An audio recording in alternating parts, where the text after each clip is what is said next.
Memang, tak selamanya perjodohan itu berakhir buruk, tapi kebanyakan memang hasil dari perjodohan itu membuat pernikahan yang seharusnya berakhir indah malah jadi malapetaka. Iya juga ya Mbak, emang lebih baik biarkan mereka memilih sendiri, tapi tetap kita sebagai orang tua harus selektif agar anak-anak kita tidak salah pilih jodoh. Tegas Rere membenarkan perkataan Elena. Wah, kayaknya kamu udah siap jadi orang tua nih, Bire. By the way, udah ada kabar baik belum nih? Tanyakan Nisa sambil memainkan alisnya naik turun. Iya nih, Re, udah berapa bulan ini loh. Kamu udah ada periksa belum? Jangan-jangan tahunya udah berisi, soalnya Mbak lihat dari cara makan kamu yang makin lahap terus tuh, pipiran budi kamu udah makin bawah ya aja. Ujar Helena sambil meneliti penampilan Rere, juga porsi makanan yang memang lebih banyak dari biasanya. Iya kan Mbak, Rere soalnya nggak merasain apa-apa. Tapi emang sih nafsu makan Rere sedang meningkat drastis. Tegas Rere dengan pikiran menerawang. Emang si Radika nggak curiga gitu lihat nafsu makan kamu yang meningkat drastis gitu? Terus bobot kamu yang kelihatan lebih bohai dari biasa? Dia kan mungkin, tanyakan saya dengan mata memejih. Rere menggeleng. Mungkin karena setiap hari bersama, jadi nggak nyadar Mbak. Apalagi aku nggak ada keluhan apapun yang menunjukkan gejala kehamilan. Ujar Rere. Gini aja, gimana kalau kita periksa ke klinik? Jangan ke rumah sakit, ntar ketahuan Dika. Gimana, setuju nggak? Ujar Ailena memberikan saran dengan tangan kanan berada di atas perut yang sudah tampak membuncit membuat gerakan mengusap. Mata Rere dan Kansa bersinar menyetujui Ailena. Boleh mbak, sekarang aja gimana? Aku udah nggak sabar mau periksa. Siapa tahu beneran hamil. Bekas Rere setuju. Ya udah, kita capcus sekarang aja. Kita juga udah selesai makan semuanya. Saud Kansa yang tidak kalah bersemangat. Tidak betul-betul lama, Kansa, Rere, dan Ailena telah berada di sebuah klinik ibu dan anak yang tidak jauh dari Angka Samuel. Setibanya mereka di sana, Rere langsung mendaftarkan diri untuk melakukan pemeriksaan. Di sana ada beberapa ibu hamil yang sedang menunggu giliran periksa, ditemani suami mereka masing-masing. Mata Rere berbinar cerah, tak sabar rasanya ia ingin mengetahui apakah benar di rahimnya telah bersemayam janin hasil buah cintanya dan Radika. Apalagi saat di perjalanan ia mencoba mengingat-ingat kapan terakhir kali ia mendapatkan tamu bulanannya. Terakhir kali ia mendapatkan tamu bulanan adalah 1 minggu setelah menikah. Artinya makin bersemangat dengan penuh keyakinan. Ia meyakini kalau ia sekarang tengah mengandung buah hatinya dan Radika. Tak lama kemudian, nama Rere pun dipanggil untuk masuk ke dalam ruangan. Lalu Rere pun masuk ke dalam ruang dokter ditemani Elena dan juga Kansa. Dokter itu pun mulai menanyakan beberapa hal termasuk adalah keluhan. Rere pun menceritakan bahwa ia sebenarnya tidak memiliki keluhan apapun selain bobot tubuhnya yang kelihatan bertambah dan diikuti nafsu makan yang baik 2 kali lipat. Dokter yang memeriksa Rere pun tersenyum, lalu menyerahkan sebuah gelas kecil yang meminta Rere menampung air seninya di dalam gelas itu. Rere pun segera melaksanakan apa yang diperintahkan sang dokter. Setelah selesai, Rere menyerahkan gelas itu pada sang dokter. Lalu dokter itu mencelupkan sebuah benda pipi ke dalamnya, yang Rere ketahui itu merupakan alat tes kehamilan. Tak butuh waktu lama, dokter itu tersenyum setelah melihat benda pipi itu menunjukkan 2 buah garis merah terpampang jelas di sana. Selamat ya Bu, sesuai dugaan Anda. Sekarang Anda sedang mengandung. Untuk lebih jelasnya, mari Ibu berbaring di sana. Ujar sang dokter sambil menunjuk ke sebuah ranjang.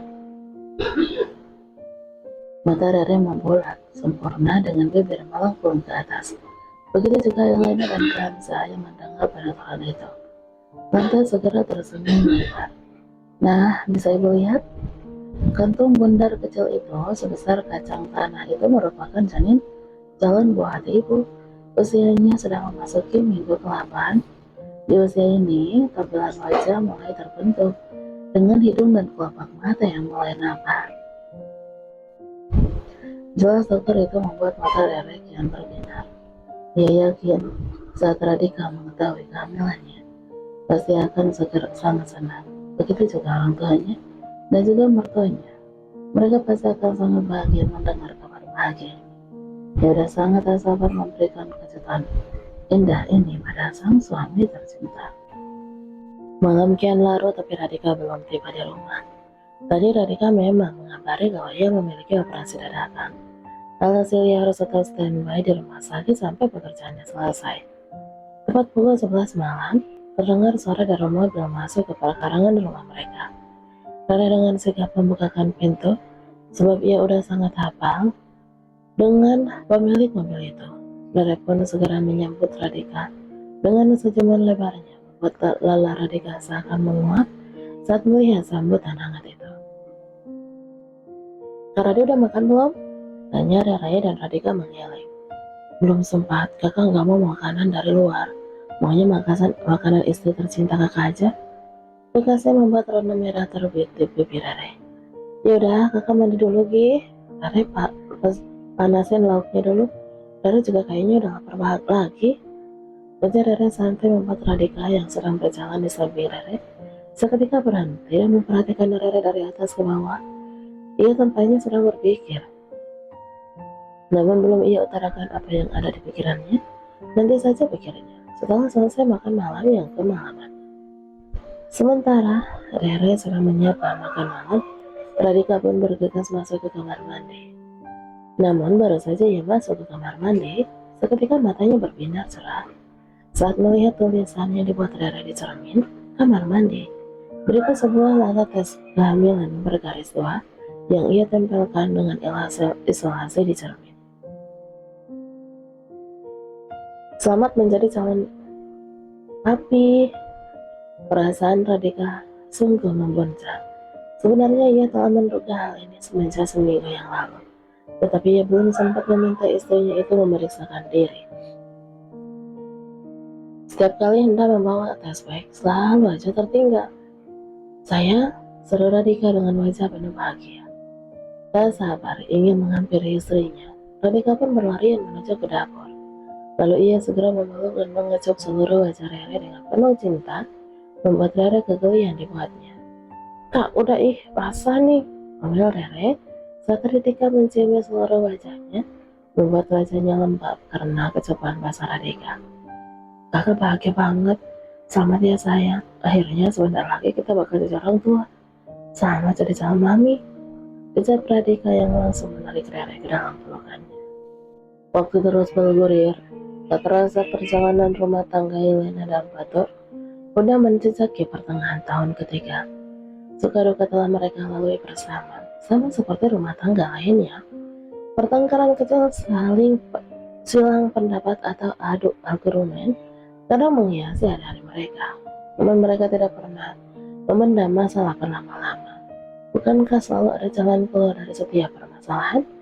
Mereka juga tidak mau membesar-besarkan masalah. Tak butuh waktu lama, mereka pasti bisa menangani masalah. Apalagi Batur merupakan sosok yang tidak bisa berlama-lama didiamkan oleh sang istri. Sedangkan Ailana merupakan sosok yang mudah memaafkan, asal masalah itu tidak fatal. Hanya dengan sedikit pujukan berbau perhatian dan romantis, maka Ailana akan segera memaafkan. Begitu pula bila salah satu dari mereka melakukan kesalahan, maka mereka akan segera meminta maaf.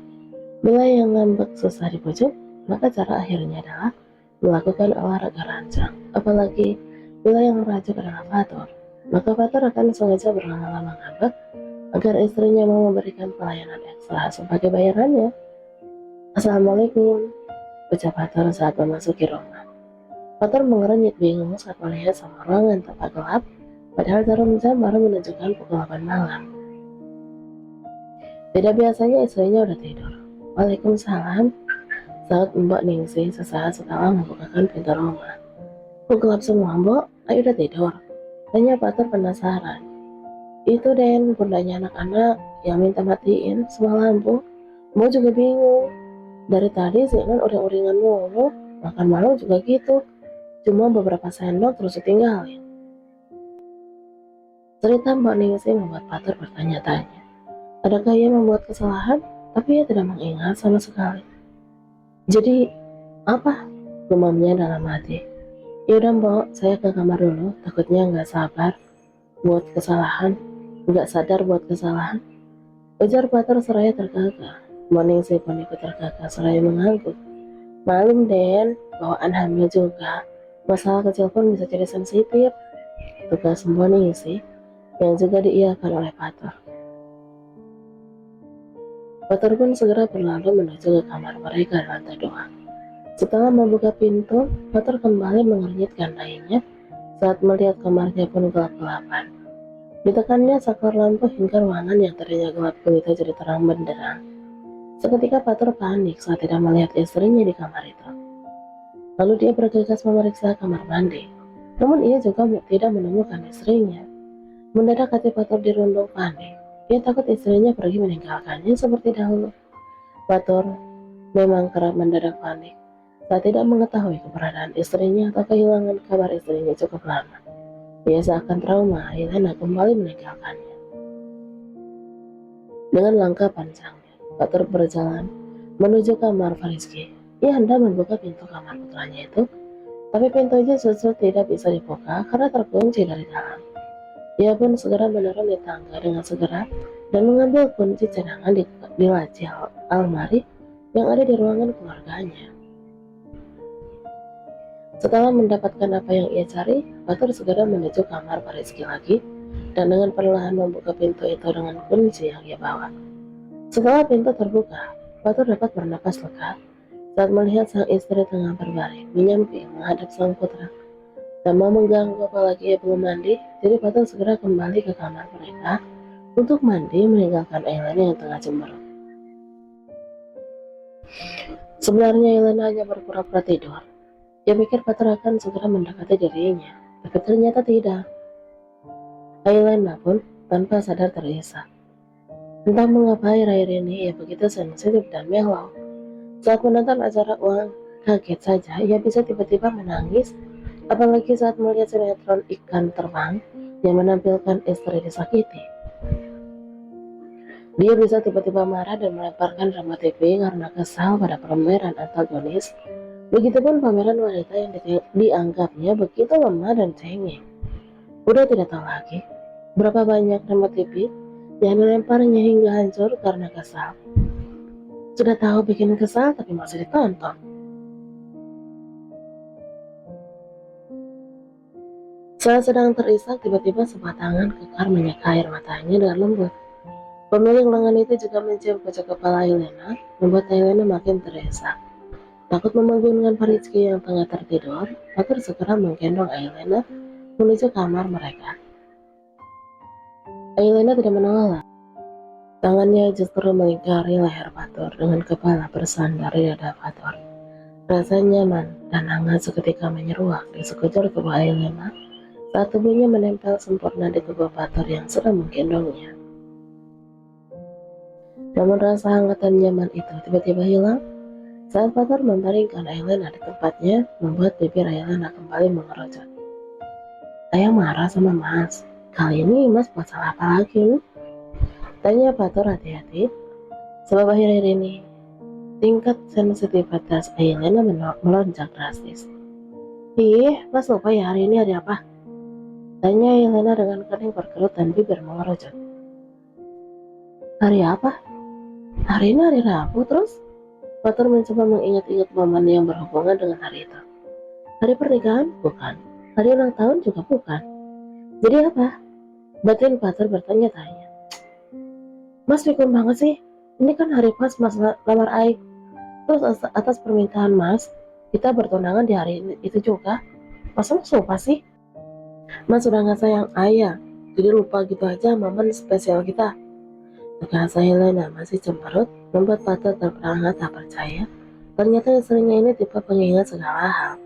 Patar lantas tersenyum lebar, lalu mengambil kaki Helena dan meletakkannya di atas pangkuannya. Lalu Patar mulai memijit kaki Helena yang sekarang makin mudah pegal. Maaf, Mas lupa banget saya. Maafin Mas dong. Jangan ngambek lagi ya. Kata siapa Mas nggak sayang? Kalau nggak sayang pasti Mas sudah cari yang lain. Apa? Mas mau cari yang lain? Mas jahat ih. Mas mau jadi kayak Mas Adar juga ya? Mas mau doain Ai juga ya? kata Ailana dengan mata berkaca-kaca. Astaga, maaf, masalah ngomong lagi ya, besar Pator, karena tak menyangka kata-katanya membuat Ailana makin sedih. Enggak lah sayang, sampai mati pun Mas cuma mau Ailana seorang yang jadi pendamping Mas. Kamu itu nggak ada duanya sayang, dan tidak akan tergantikan. Jadi please jangan marah sama Mas ya, ujar Pator.